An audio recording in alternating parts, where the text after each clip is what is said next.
नाज़रीन तव्हांखे ॿुधाईंदा हलूं त सिंधी अदबी संगत सिंधड़ी जी दस्तूरी गॾिजाणी आचर 2 मई ते अमीर बख़्श शहर मेमोरियल लाइब्रेरी में SOPs ते अमल कंदे कई वई। जी नाज़रीन, रिपोर्ट मोहम्मद यूसुफ दर्स मूजिब सिंधी अदबी संगत सिंधड़ी जी दस्तूरी गॾिजाणी आचर 2 मई ते अमीर बख़्श शहर मेमोरियल लाइब्रेरी में SOPs ते अमल कंदे कई वई, जंहिंजी सदारत मिरवो ख़ासि शाइर तन्हा वाजिद कुंभर कई, जॾहिं त कारवाई इरशाद जूणे जे हलाई। गॾिजाणी में शबीर सांगी ॿाराणी कहाणी ॾाढी पढ़ी, आतमल नज़म पल, हसीब कान्हो ऐं तन्हा वाजिद कुंभर गज़ल पढ़ियो ऐं इरशाद जूणे जे मोहम्मद इब्राहिम जोए जी अदबी पोरिये ते तबसरो पेश कयो। जॾहिं त कुरमान शहर सर्वेज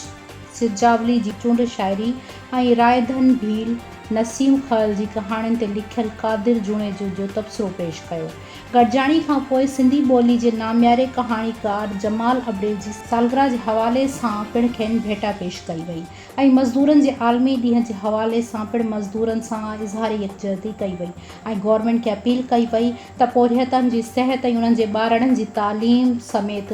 बुनियादी हक़नि जी हासिलात लाइ जोगा क़दम खयां वञनि।